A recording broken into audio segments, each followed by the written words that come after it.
도 율법을 어긴 거라고 그러잖아요, 성경은. 그러니까 여러분이 뒤에서 누구를 욕했어요. 누구를 비방했어요. 그래도 여러분은 사형이라고요. 사형. 동성애가 사형이 아니라요. 뒤에서 수근수근 대면서 남 욕한 게 사형이라니까요. 로마서 6장 23절 보세요. 죄의 삭은 사망이요. 죄의 삭은 사망이에요. 우리는 사형이에요. 사형. 인간의 모든 죄는 하나님을 향한 것이고 하나님에 대한 거예요. 인간의 모든 죄는 모두 하나님에 대한 반역, 불순종에서 나온 것이기 때문에 사형이에요. 모든 죄는 다 사형입니다. 하나님 앞에서는 살인과 시기와 질투와 미움, 동성애가 같은 죄라는 거예요. 하나님은 우리가 어떤 행동을 했는가를 보시지 않아요. 하나님은 우리의 내면이 어떻게 바뀌었는가를 보시는 것이지 우리가 무슨 짓을 했는가를 보시지 않아요. 하나님은 what we do를 보시는 것이 아니라 who you are를 보시는 거예요. 조금 마음이 편해지십니까, 여러분? 하나님은 what you do, what you did를 보는 게 아니라 who you are를 보신다니까요. 네가 누구냐, 네가 무슨 짓을 저질렀느냐, 그거는 하나님의 의의 기준에서 보면 도끼인 개끼이에요, 다. who you are. 그럼에도 불구하고 너는 어떤 자로 변해 있느냐, 그게 하나님에게는 더 중요한 거예요. 하나님은 어떤 죄가 다른 죄보다 무겁다고 말씀하시지 않습니다. 그러면 동성애자와 뒤에서 남을 비방하는 자를 한번 비교해 보자고요. 어때요? 비교가 안 되죠? 비교가 안 되죠. 동성애. 성경에서 그렇게 욕을 한 동성애. 그리고 뒤에서 우리가 매일매일 하고 있는 뒷담화. 비교를 해보세요. 하나님은 이걸 똑같다고 한다니까요.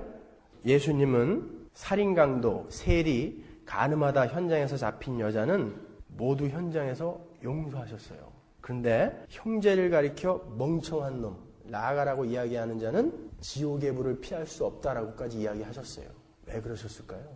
우리가 사회적인 도덕법, 윤리적인 법으로 보면 예수님은 지금 잘못 판단하고 계신 거예요. 그죠? 멍청한 놈, 이거는 늘 할 수 있는 건데 살인강도, 창녀, 세리 이런 사람은 그 자리에서 용서해 주셨다고요. 그 자리에서. 우리의 기준으로는 이상하죠? 우리가 어떤 죄를 보았을 때 자기가 그와 똑같은 죄를 갖고 있는 사람은 상대방을 정죄하지 못합니다. 그죠?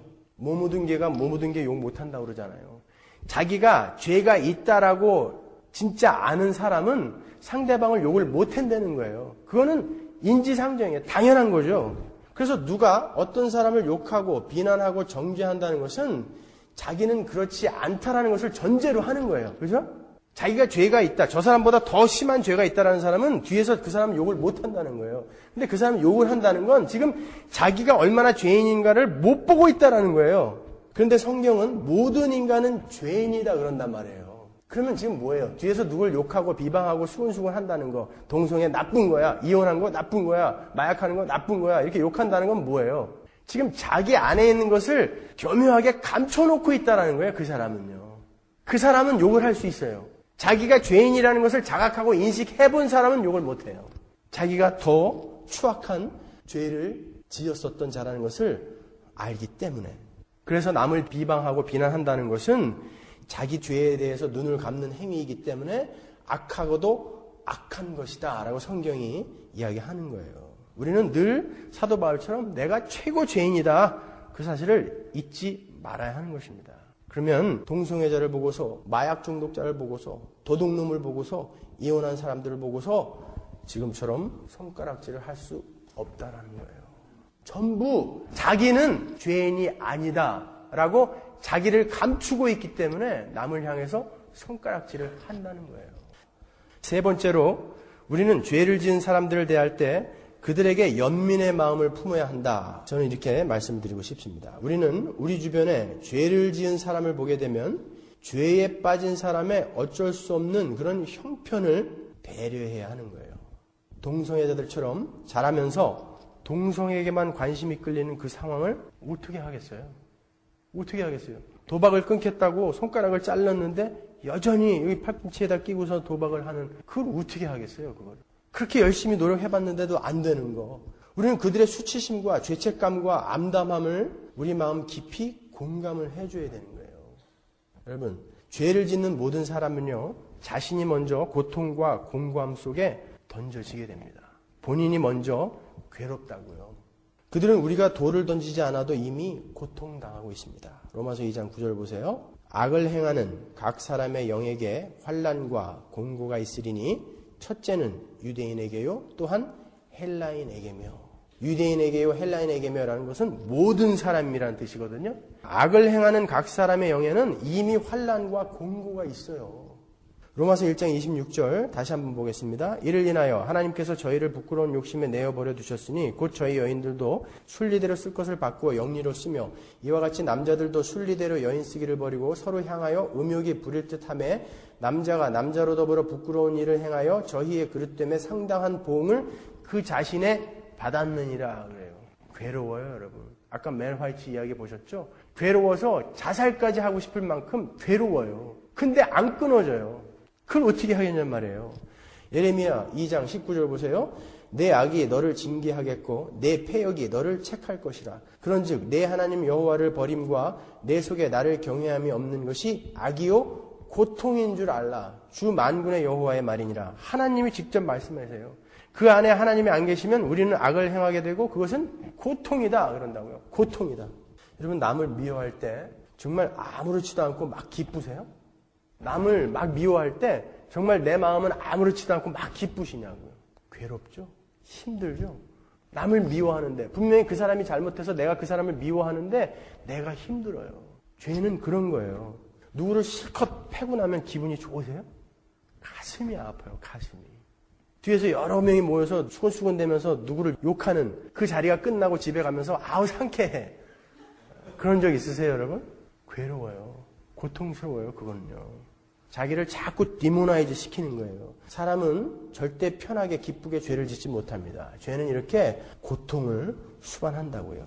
그 고통을 알기 때문에 사력을 다해서 벗어나려고 노력을 해봐요. 노력을 해본다고요. 근데 또 안 돼요. 그리고 또 끌려가요. 또 고민하고 또 끌려가요. 술 마시던 분들 아시죠? 왜? 술 마시면 폭음을 한번 하게 되면 그 다음날까지 너무 괴로워요. 아, 내가 다시는 술 마시지 말아야지. 근데 저녁 때만 되면 살살 배 안에서 한 잔만. 그렇다고요. 어떻게 해요, 그거를. 노력을 다 해본다고요. 근데 안 돼요. 자기에게 계속 실망하고 끊으려다 안 되고 실망하고 남 욕하지 말아야지. 이제는 절대 욕하지 말아야지. 그러면서 가면서 또 욕하는 거예요. 그러면서 본인이 또 괴롭다고요. 죄의 속성이에요, 그것이. 죄의 속성. 근데 여러분, 그게 꼭 동성애자, 무슨 알코올 중독자 그런 사람들의 모습뿐이겠습니까? 우리 모두의 모습 아니에요? 아니 그래도 예수를 믿으면 죄를 끊어야죠. 정말 여러분 예수 믿고 나서 여러분 죄 안 짓습니까? 예수 믿고 나서 정말 여러분 죄 안 지세요? 예수 믿고 나서 정말 여러분 사기쳐본 적 없으세요? 예수 믿고 나서 도둑질 해본 적 없으시냐고요? 예수 믿고 나서 시기해본 적 없으세요? 예수 믿고 나서 남 욕해본 적 없으세요? 다 하시잖아요. 근데 왜 그 사람들한테만 그렇게 손가락질을 하냐고요? 성경은 똑같은 죄라고 그래요. 똑같은 죄. 근데 우리는 그런 짓들을 하면서 뒤에서 그냥 여러분 보세요. 누구한테 실컷 두들겨 맞아가지고 자살했다는 사람 보셨어요? 근데 말 한마디로 사람 죽일 수 있어요. 모함해가지고 사람 죽일 수 있어요. 말은 이 새치혀는 그렇게 무서운 거예요. 근데 우리는 늘 이 새치혀로 남을 죽이면서 그거 뭐 이혼한 사람, 무슨 뭐 중독된 사람, 동성애자 이런 사람들한테만 손가락질 한다고. 교계 신문을 한번 보세요. 그런 사람들에 대한 이야기가 나오면 난도질을 한다고요, 그냥. 자기들은 똑같은 죄를 매일 지으면서, 아니, 오히려 더 추악한 이중 얼굴을 갖고 있으면서 그런 사람들에 대해서 손가락질을 한다니까요?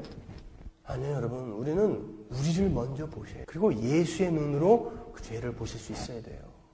하나님이 우리를 깨끗하고 거룩해서 구원하신 거 아니지 않습니까? 구원받은 이후에도 여전히 이렇게 죄를 짓고 있는 우리의 모습을 예수의 피로 가려서 안 보시겠다고 하는 것이지 우리가 구원받고 나서 죄를 다 끊을 수 있다는 게 아니라고요. 법궤를 한번 보세요. 인간의 실패를 상징하는 아론의 쌍난 지팡이, 만나 항아리, 십계명 돌판. 그거를 그룹이 내려다보고 있죠. 거기에다가 피를 뿌리는 거예요. 그러니까 그 죄가 그 피에 가려지는 거예요. 그게 구원이라고요. 그 용서를 받은 자들이에요, 우리는요. 그리고 오늘도 또 죄를 져요. 근데도 우리는 안심할 수 있는 게 하나님이 이제는 그 피로 예수를 통해서 나를 보기 때문에 괜찮은 거예요. 그런 구원을, 그런 복음을 아는 분들이 왜 남의 잘못에 대해서는 그렇게 민감하냐 말이에요. 안 돼요. 오히려 그 죄를 지은 분들은요, 자기 마음속에 이미 고통을 당하고 있어요. 노력하고 있어요. 안 돼요. 근데 오죽하면 전기 충격을 다 가했겠어요. 자기 몸에. 근데 안 되는 걸 어떻게 해요? 그게 무슨 모습인 줄 아세요? 그런 모습들은 우리 죄의 모습을 지금 상징적으로 보여주는 거예요. 우리에게 그런 분들을 보여주시는 거예요. 그분들은 오히려 피해자예요. 우리 같은 인간들, 죄가 뭔지 모르는 우리 같은 인간들에게 하나님이 지금 죄라는 건 얼마나 끊기 힘든 것인가를 보여주시는 거예요. 그 사람들을 통해서. 그분들을 통해서 우리는 우리를 봐야 되는 거예요. 그러면서도 여전히 남을 욕하고 있는 우리를 보고 여전히 남을 시기하고 있는, 여전히 사기치고 있는 우리를 보려는 거지. 아니야, 우리는 아니야. 저 사람들이 나쁜 사람들이야. 이건 바리새인이란 말이야. 독사의 새끼. 지옥 가는 거예요, 그 사람들은요. 우리가 누구를 욕할 수 있겠습니까, 여러분? 저는요, 만일 동성애자들이 또 다른 우리가 지탄하는 그런 죄를 지은 사람들이 노력하도 해도 안 돼서 울며 불며 예수님께 매달려서 은혜를 구하는 자리로 간다면 해도 안 돼요. 끊어보려고 했는데 안 끊어져요. 그래서 하나님, 나는 도저히 못하겠습니다. 난 차라리 나를 죽여주십시오. 난 도저히 내 힘으로는 안 됩니다. 그 사람은 복된 사람이라고요. 하나님은 그 사람을 건지시는 거예요. 우리는 교회에서 그걸 배우는 거예요. 우리는 이 광야 삶을 통해서 너를 낮추고 시험 와서 네가 누군지를 알게 하시는 나를 아는 거예요. 죄인 된 나를 아는 거. 그때에 내가 하나님, 나는 이런 자군요. 난 도저히 안 되는 거니까 하나님만 나를 구해줄 수 있어요. 하나님만 나를 구해줄 수 있어요. 제발 나를 도와주세요. 그 사람을 찾으시는 거예요, 하나님은요. 내가 어떻게 해보겠다 이건 아니라고요. 지난주에 우리가 살펴본 것처럼. 그거는 하나님이 독사의 새끼들아 그랬단 말이에요. 니들이 뭘 하겠다는 거냐? 그러니까 뭘 하겠다는 거냐? 니들의 실존을 좀 바라보라는 거야. 니들의 실존을. 우리가 우리의 실존을 알고 또 우리가 어떻게 용서를 받은 자들인지 안다면 우리는 절대 누구도 욕을 할 수 없어요. 누구에게도 손가락질을 할 수 없어요. 여러분이 정말 여러분의 습관이나 여러분의 끊어지지 않는 죄 때문에 전기 고문 해보신 적 있으세요? 정말 악한 버릇 때문에 약 먹고 자살 시도해본 적 있으시냐고요. 그 동성애자는 그렇게 노력을 해봤다고요. 우리는 그런 노력도 안 하잖아요. 우리가 더 나쁜 놈들이에요. 여러분, 그렇게 노력하다가 정말 하나님 나는 못하겠습니다라고 하나님 나를 죽여주십시오라고 부르짖는 그들을 하나님이 지옥에다 던지실까요? 천만에요. 그들을 품에 안아주시는 분이 하나님이에요. 예수는 그 죄인들을 위해서 오신 거예요. 자기가 죄인임을 자각하고 인식한 그 죄인들을 위해서 오신 거예요. 아무리 내가 벗어나려고 해도 벗어날 수 없습니다라는 고백을 하는 38년 된 병자. 그런 자들을 찾으시는 거예요. 그런 자들만이 하나님을 향해 눈을 돌릴 수 있어요. 조금이라도 자기 의가 남아있는 자들은 물을 본다고요. 저 물이 동하면 내가 뛰어가리라.